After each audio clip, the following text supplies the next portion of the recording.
Você já sabe que investir não é somente para ricos, que você precisa investir, principalmente se você quer ter uma tranquilidade financeira lá no seu futuro. Você quer desenvolver um patrimônio que vai justamente te dar essa tranquilidade. Então o que você precisa saber agora para começar a investir hoje?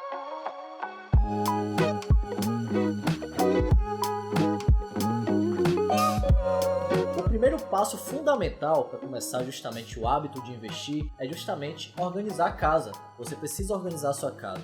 Mas como assim, João? O que você está falando de organizar a casa? Basicamente, você deve organizar as suas finanças. Parta do pressuposto de que você tem uma certa rentabilidade mensal. Você exerce o seu trabalho, o fruto do seu trabalho te gera algum retorno financeiro. E você precisa saber justamente se você está solvente, ou seja, se você tem dinheiro, capital guardado para justamente estar investindo, para começar a adquirir o hábito de investir, ou se você está deficitário, se você está gastando mais do que você justamente ganha. E como é que você faz isso? Adotando uma postura de empresa. Você deve começar a atuar como empresa mesmo, como empresa líder, inclusive de gestão financeira.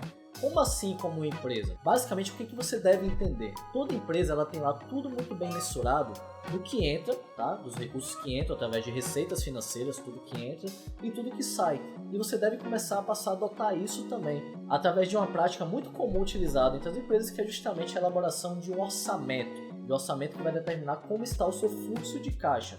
E como você vai fazer isso? Passar a adotar justamente uma série de entradas e saídas, mensurar mesmo. Você pode escrever através do seu caderninho, você pode escrever através de uma planilha que eu vou estar disponibilizando para vocês, uma planilha aqui de presente mesmo para você começar, ou você pode simplesmente estar utilizando alguns aplicativos. Hoje no mercado digital tem uma série de aplicativos que te ajudam justamente nessa tomada de decisões. Uma vez que você passou a adotar a prática do orçamento, você vai compreender tudo que está entrando dos seus recursos financeiros, pagamento de salário, vendas de determinados produtos, enfim, e tudo que está saindo. Existe uma métricazinha, uma receita de bolo padrão de como você deve alocar as suas receitas em relação às suas despesas. A gente utiliza muito isso na prática empresarial, mas para a prática de pessoas físicas também a gente deve utilizar algumas métricas. Lembrando sempre que é uma receitinha de bolo, não deve ser seguida à risca, até porque o meu hábito de consumo é diferente do seu, mas ainda assim serve como norte. Imagine que hoje 50% de tudo que você recebe basicamente deve ser destinado para os seus gastos essenciais: moradia, aluguel, transporte, alimentação, enfim. Então tente limitar isso aí entre 50% e 60%. Pegue uma parte que deve sim ser destinada para lazer. Nós devemos ter o nosso lazer aí mensal, ok? Então é fundamental sim você destinar uma parte do seu faturamento mensal para isso. Aí algo em torno de 20% e 30% é suficiente. Alguns gastos eventuais também que você pode meio que mesclar com a parte de lazer. Se você não tiver nenhum gasto eventual em determinado período, um acidente, um seguro de carro, enfim, você pode justamente utilizar para o lazer. E por fim a parte de investimentos, que aí existe uma métricazinha que é fundamental a gente seguir. Pelo menos 10%, ideal de 20% a 30% de tudo que você ganha. Ah, João, eu não consigo de forma alguma estabelecer essas métricas, não consigo separar 10%, nem 20%, muito menos 30% do que eu ganho mensalmente para estar investindo. Como é que você sabe se você não consegue, se você não passou a adotar essa medida ainda de orçamento? Você precisa justamente mensurar tudo que está entrando e tudo que está saindo para saber o que está consumindo da sua capacidade de receita mensal. Se você não fizer isso, se você não estiver organizado financeiramente, você nunca vai conseguir estabelecer o que está consumindo boa parte do seu faturamento. Então passe a adotar esse hábito através dessa planilha aqui. Observe que na planilha aqui, é basicamente o que eu utilizo e passo para os meus clientes e alunos também, ela é muito explicativa. Aqui a gente tem nesse campo justamente tudo que está entrando de recurso financeiro, tá? Toda a parte de salário, faturamento de vendas, enfim, se você é um profissional liberal também, enfim. Tudo que está entrando. Nós vamos ter logo abaixo a parte de investimentos. Eu sugiro que tudo que entre mensalmente para você já separe lá uma parte para investimentos, não deixe para o final. Isso aí já vai melhorar bastante o seu hábito. Logo em seguida nós vamos ter justamente a parte de despesas, de gastos que você vai vir a ter eventualmente no mês. Gastos fixos, com moradia, como eu falei, gastos variáveis, enfim, e gastos que vão vir a acontecer por eventual emergência, lazer e por aí vai. Tente discriminar tudo ao máximo. Vou lançar um desafio para você.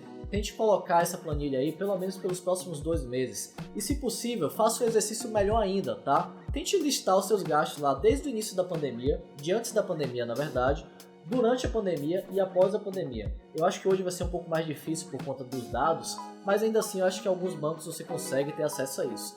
Tente fazer esse exercício para ver o que mudou nos seus hábitos, principalmente nesse período. Uma vez que você passou a adotar essa medida de controlar de uma forma bem efetiva os seus gastos, receitas, enfim, através de orçamento, através de um fluxo de caixa muito bem estabelecido, você justamente vai entender os seus hábitos, o que está sendo nocivo ou não, e principalmente o que te impede de começar a investir hoje. Você vai ver alguns gastos que realmente você pode estar trocando por algumas medidas de investimento. Além disso, você vai conseguir compreender também se você está numa situação superavitária, se está sobrando dinheiro mensalmente, ou se você está numa situação deficitária, se você na verdade está contraindo dívidas. E se você está endividado, fica até o final do vídeo aí que eu vou te dar algumas soluções que você pode justamente estar adequando cada vez mais para melhorar a sua situação. Mas antes disso, vamos falar também sobre alguns gatilhos que podem também estar prejudicando a sua parte de fluxo de caixa. Os chamados gatilhos de consumo. São vários, tá, gente? E quando você passa a adotar essa medida de orçamento muito bem estabelecido, que você passa justamente a mensurar